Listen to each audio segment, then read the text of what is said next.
Hola, en este vídeo se va a tratar el circuito que se muestra en esta figura, el cual es un circuito ideal de corriente continua que consta de una pila de 100 voltios de fuerza electromotriz y que entre sus terminales 1 y 2 se ha conectado una carga y esta carga es una bombilla, la bombilla H1, la cual, según sus especificaciones, va a tener una tensión nominal, una tensión de trabajo de 20 voltios y una potencia de 100 vatios. Bien, ¿de qué va a tratar este vídeo? Pues de primera estamos viendo que la pila tiene una fuerza electromotriz de 100 vatios, como es ideal. Entre sus terminales vamos a encontrarnos con 100 voltios.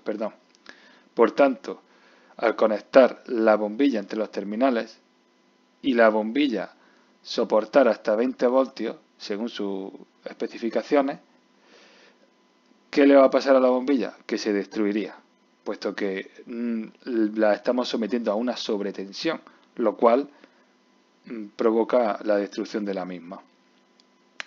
Pero yo quiero conectar mi bombilla a esa pila, puesto que no tengo otra pila disponible. Por tanto, ¿qué hay que hacer?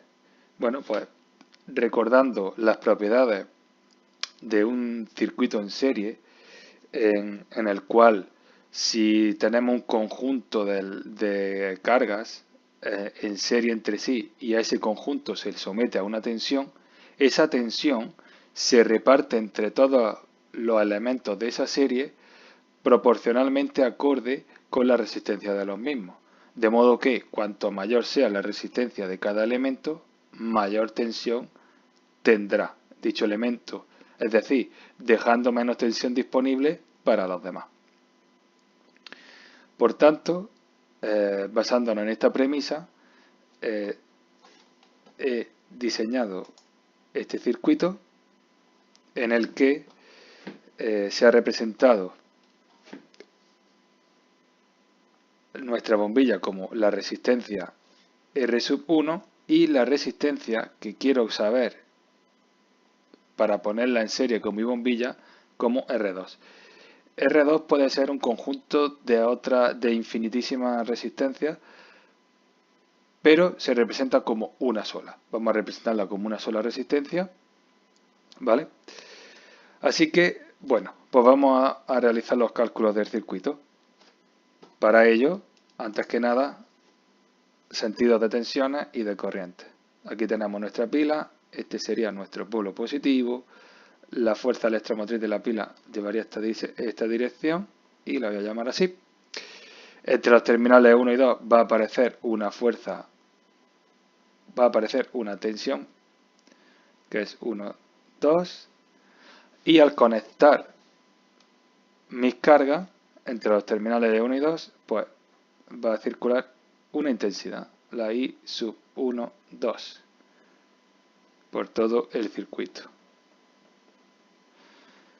Bien, y al atravesar esta corriente cada una de mis resistencias, pues en cada una de ellas aparecerá una caída de tensión. Bien, ya hemos representado los sentidos de la corriente y de las tensiones y ahora vamos a proceder al cálculo de la resistencia R2. Como se puede observar, tampoco sé la resistencia que hay en R1, en nuestra bombilla, que como ya se describió en el vídeo anterior, al final las bombillas de incandescencia no deja de ser una resistencia, que al ser atravesada por una corriente genera una alta temperatura y es lo que produce esa iluminación, así a grosso modo, ¿vale? Bien, por tanto, sabemos que R1 será igual a la tensión 1 nominal partido a la potencia 1 nominal. Nominales de las especificaciones de nuestra bombilla.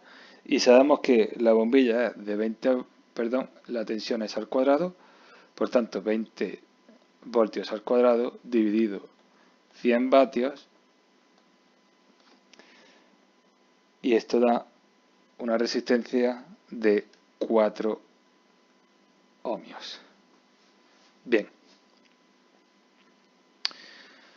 pues ya tenemos el valor de la resistencia R1, pero todavía seguimos sin saber el de la R2, que es el objetivo de este problema. Bien, recordando el divisor de tensiones, lo aplicamos a nuestra bombilla, a R1.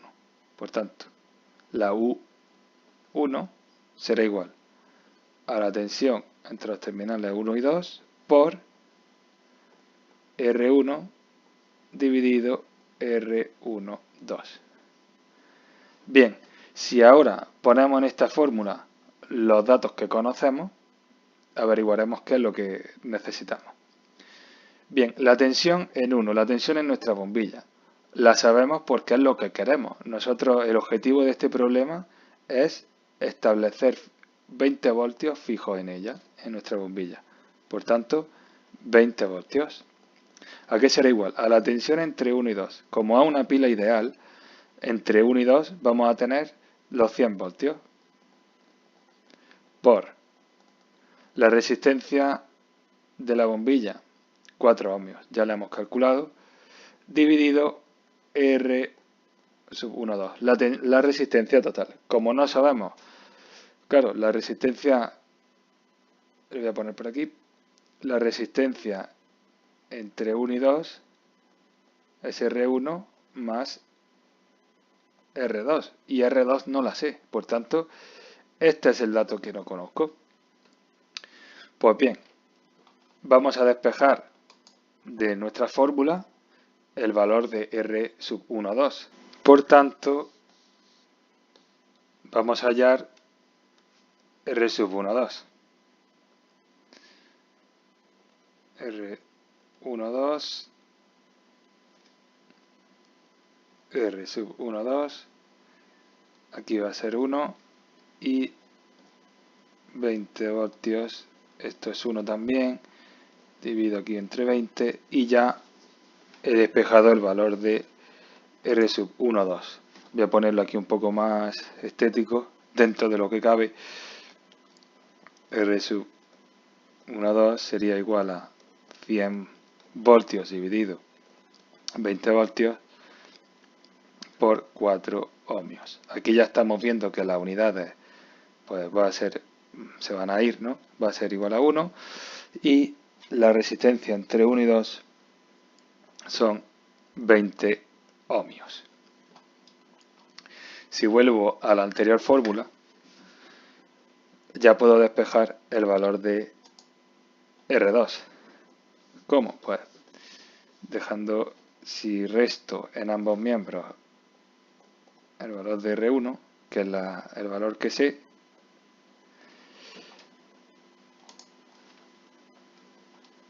entonces ya estamos.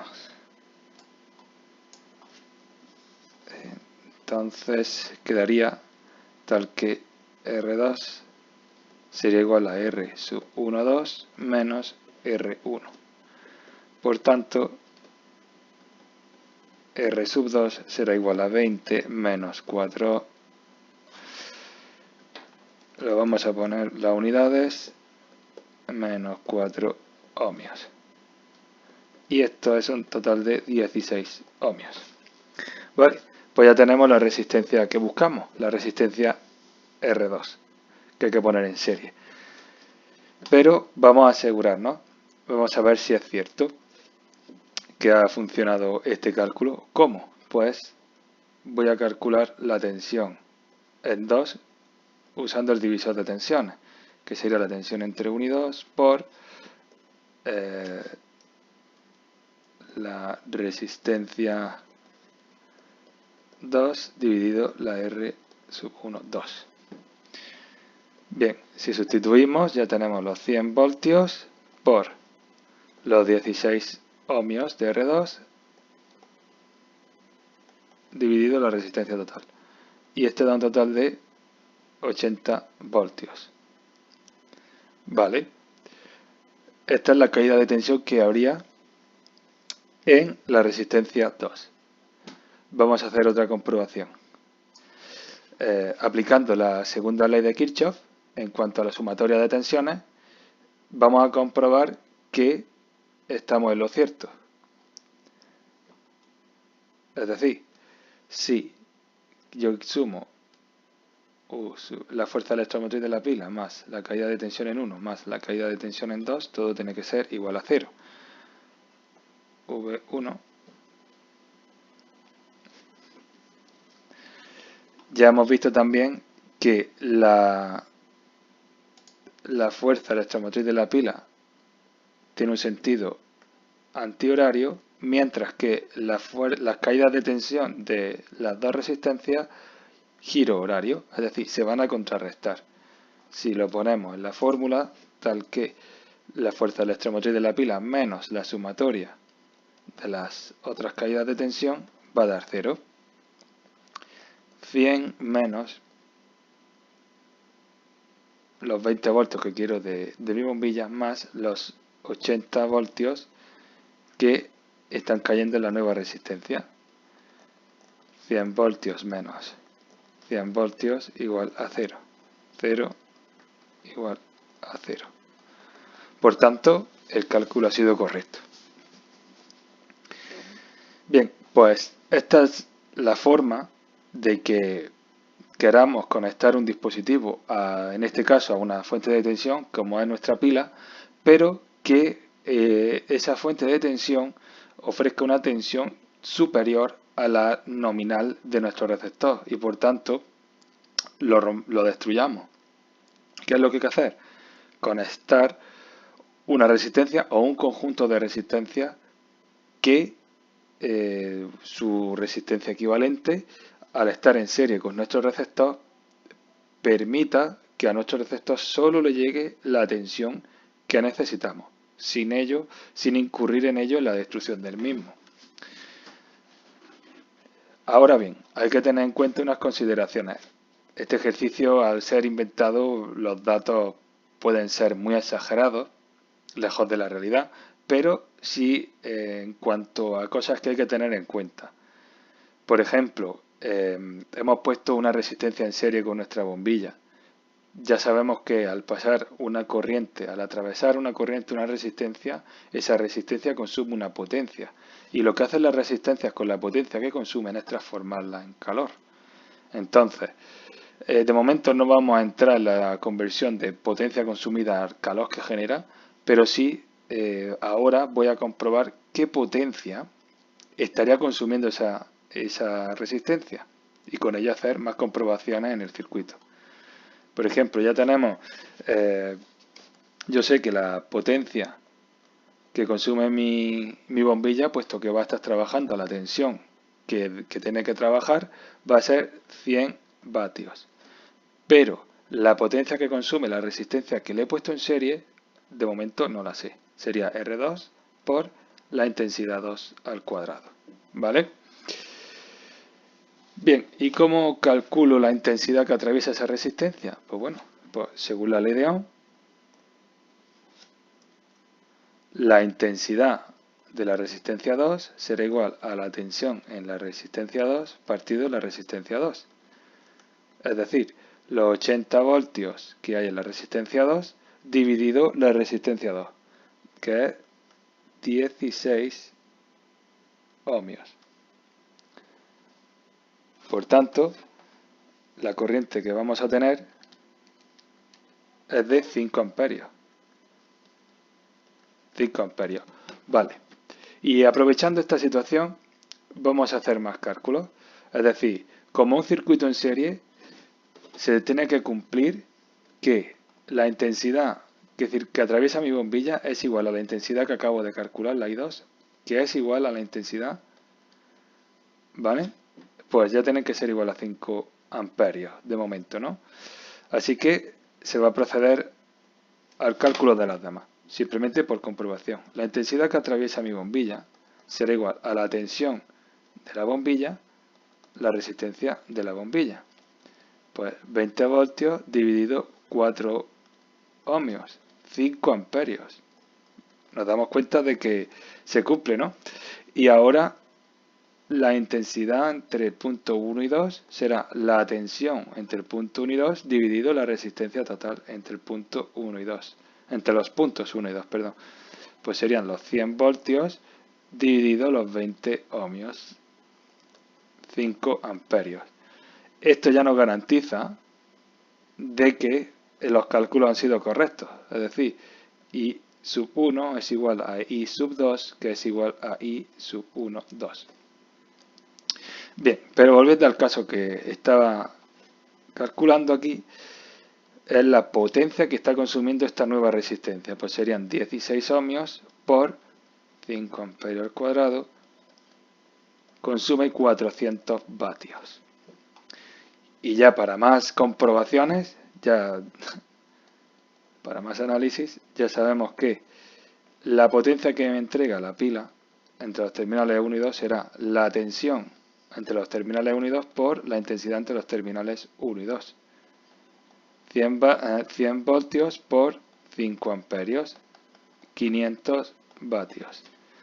Y además, también la potencia en los terminales 1 y 2, que es la potencia que me está entregando la pila, al ser un circuito ideal, esa potencia tiene que ser consumida íntegramente por las cargas, es decir, por mi bombilla, P sub 1, más la potencia que consume la resistencia que acabo de conectar.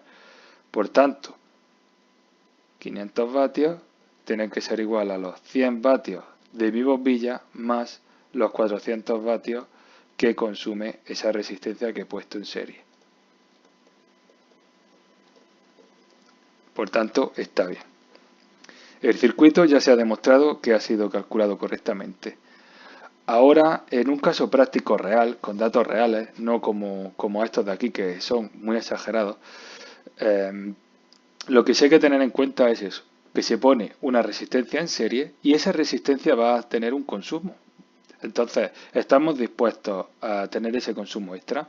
O lo que es incluso hasta más importante, ese exceso de calor, de temperatura en nuestro circuito, eso es lo que hay que evaluar.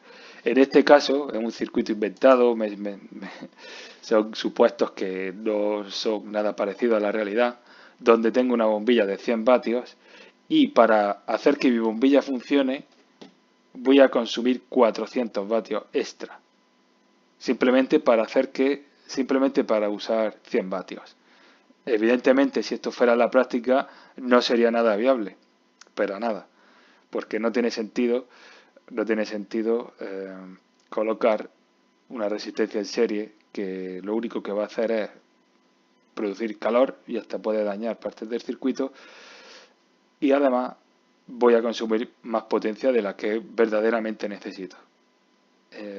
Pero vuelvo a decir que en un caso práctico sí es recomendable hacer este tipo de análisis para saber qué resistencia tengo que instalar en serie y qué consumo va a tener esa resistencia. Y si no quedara más remedio, pues determinar qué calor va a producir y cómo preparar el sistema de ventilación para que esa temperatura se evacúe lo mejor posible sin conllevar un daño al circuito. Bueno, dicho esto, otra consideración. Cuando se haga en un caso práctico real, y en este caso mi resistencia R2, que es la que tengo que poner en serie, da 16 ohmios.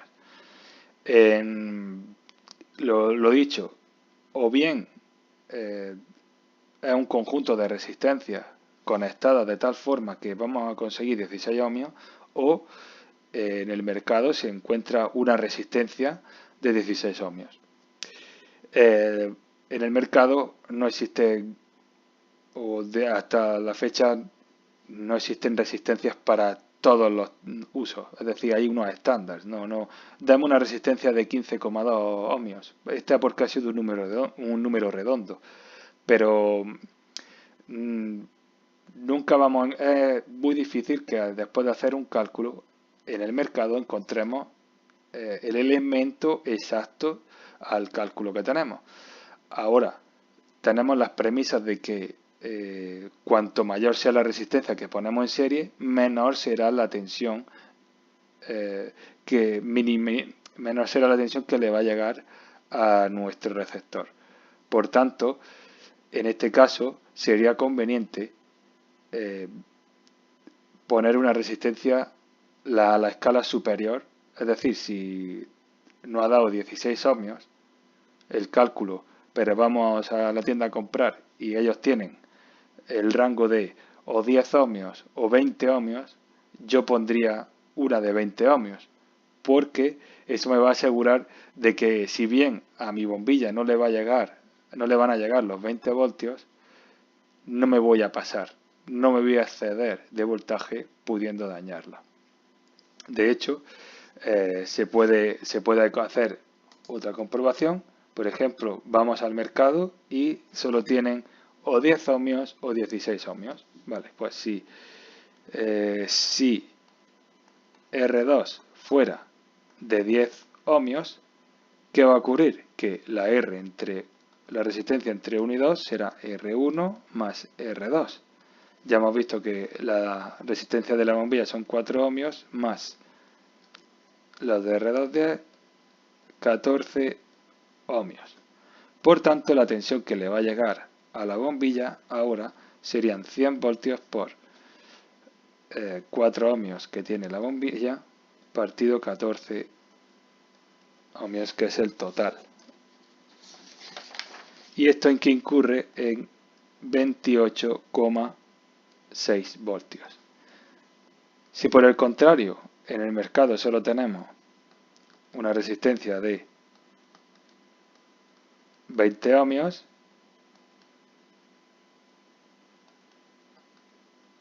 R12 sería 24 ohmios. Por tanto, la tensión que le llega a la bombilla